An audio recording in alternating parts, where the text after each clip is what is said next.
Es war eine Zeit der Angst. In vielen Teilen Europas erzählten die Menschen von dunklen Mächten, die in der Gestalt von Frauen umhergingen. Hebammen, Kräuterfrauen, Witwen, von jenen, die anders waren. Die Kirche hatte verkündet, dass Hexerei nicht bloßer Aberglaube sei, sondern eine dunkle Bedrohung, ein Bund mit finsteren Kräften. Den Beschuldigten drohten Folter, Kerker und Scheiterhaufen. Auch in Schmalkalden lag die Furcht wie ein Schatten über den Häusern. Sie wurde nicht verbrannt, nicht gesteinigt, nicht auf den Scheiterhaufen geführt. Man trug sie auf einem Karren hinaus aus der Stadt, aus Sana Abe. Angeklagt als Hexe, unschuldig, ohne irgendeine Tat zu begehen. Auf der Anklagebank gestand sie nicht und wurde dennoch verbannt.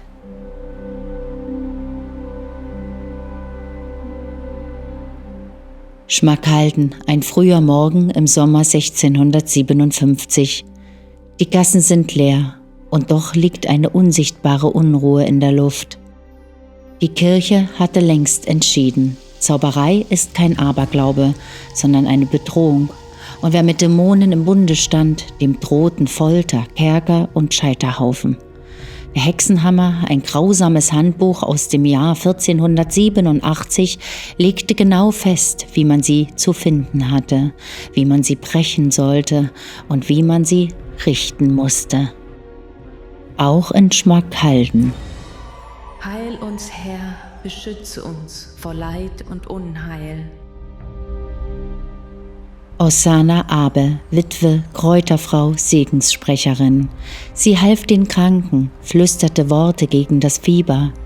Manche nannten sie Weise, andere Hexe. Da geht sie wieder, die mit ihren Kräutern.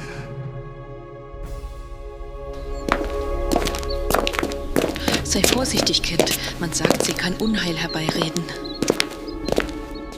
Johann Pforr, ein Chronist jener Zeit, sitzt an seinem Schreibtisch. Er notiert. Sie sei wohl bei gutem Verstand gewesen. Doch ein Leben in Gottesfurcht, so hieß es, kannte man nicht von ihr. Es war am Morgen, der Wind trug feuchte Luft vom Tal herauf. Als Osana die Tür öffnete, ahnte sie nicht, dass dies ihr letzter Tag in Freiheit sein würde. Vor ihr standen zwei Männer, dunkel gekleidet, die Hände verschränkt, die Gesichter hart und regungslos. Keiner von ihnen sprach ein Grußwort. Der ältere der beiden Ratsherren trat einen Schritt nach vorn und verlas mit fester Stimme. Osana Abe, im Namen des Rates werdet ihr der Hexerei angeklagt. Ihr müsst uns begleiten.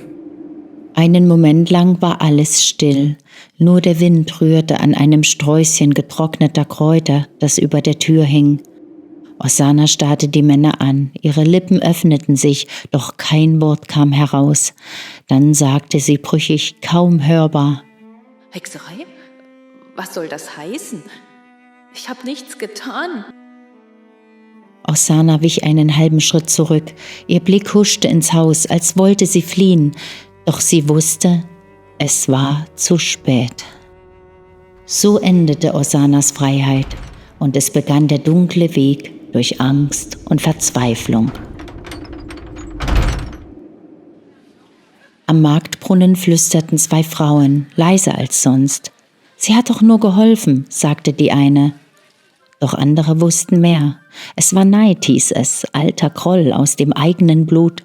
Ihre Schwester soll den Rat gewarnt haben, still, heimlich und mit einem Lächeln, das niemand verstand.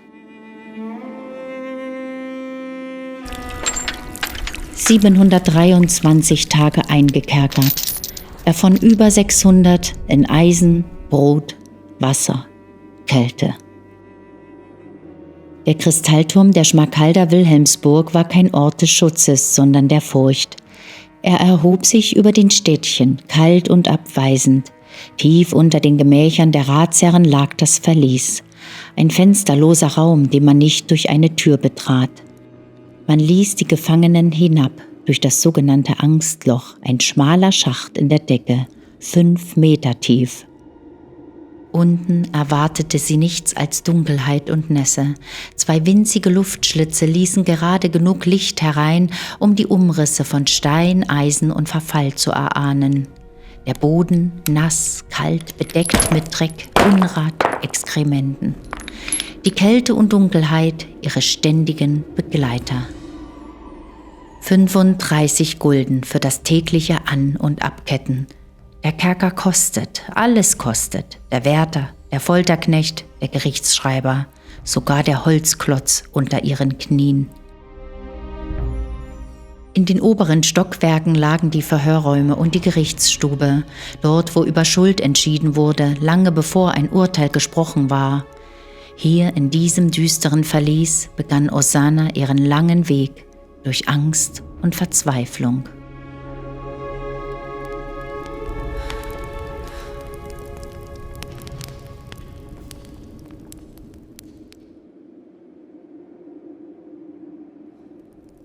Verhöre sind kein Ort für Wahrheit. Sie sind ein Ritual der Erniedrigung, ein Schauspiel, in dem Schuld längst verteilt ist. Habt ihr den Teufel euren Leib verschrieben? Nein, ich habe niemandem etwas getan. Wer hat euch das Zauberbuch gegeben? Ich kenne kein Zauberbuch. Die Frau hat alle Geduld verloren, liegt krank, kann kaum sprechen und doch besteht sie auf ihrer Unschuld. Der Wind pfeift durch die Gitteröffnung, ihre Hände umklammern ein Stück Stoff und jeden Tag die gleiche Frage. Warum ich? Die Zeit im Kerker schien stillzustehen. 3 Stufen kannte die Reichsordnung, 3 Grade des Schmerzes, die Daumenschrauben, die Streckbank, die spanischen Stiefel. Osanna wurde 2-mal der Folter unterworfen. Die Eisen schlossen sich um ihre Gelenke, ihre Schreie verhallten an kalten Steinwänden, doch sie gestand nicht. Sie bleibt hart wie Stein. Das ist uns neu. Am 8. Juli 1659 das Urteil. Kein Freispruch, keine Gnade, nur die Entlassung. Osanna muss für immer die Stadt verlassen. Sie darf nie mehr zurückkehren, nie mehr in ihre Heimat.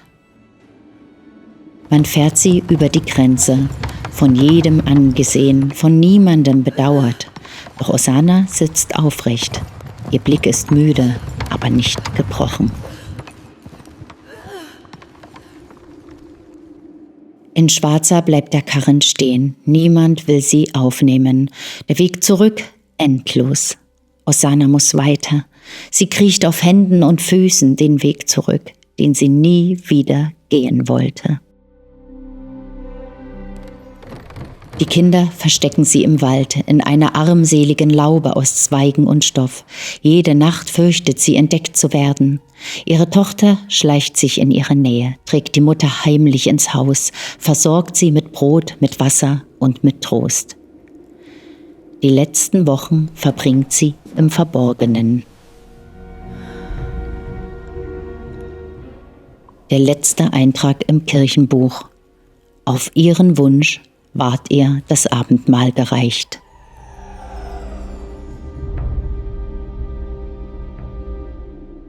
April 1661. Kein Läuten der Glocke, kein Trauerzug. Osannas Kinder hüllen ihren leblosen Körper in ein Tuch. Sie warten die Nacht ab und bringen sie hinaus ins Dunkel. So endet ihr Leben, verstoßen, vergessen und doch von ihren Kindern geliebt. Die Hexenprozesse, ein Geschäft mit der Angst. Juristen, Stadträte, Henker, sie alle verdienen an Osannas Leid. Über 245 Gulden kostet der Prozess, mehr als ein Bürger in einem Jahr verdient. Die Schuld? Nicht Glaube, sondern Macht. Nicht Wahrheit, sondern Angst und Tradition. Osanna Abe wurde nie rehabilitiert. Keine Statue, kein Grabstein, keine Glocke schlug für sie. Und doch, Osanna blieb standhaft, selbst im Angesicht der Hölle. Sie brach nicht, wo andere längst zerbrochen wären. Ihre Geschichte ist stumm, aber sie bleibt, wie das Licht, das selbst durch dichtes Laub fällt.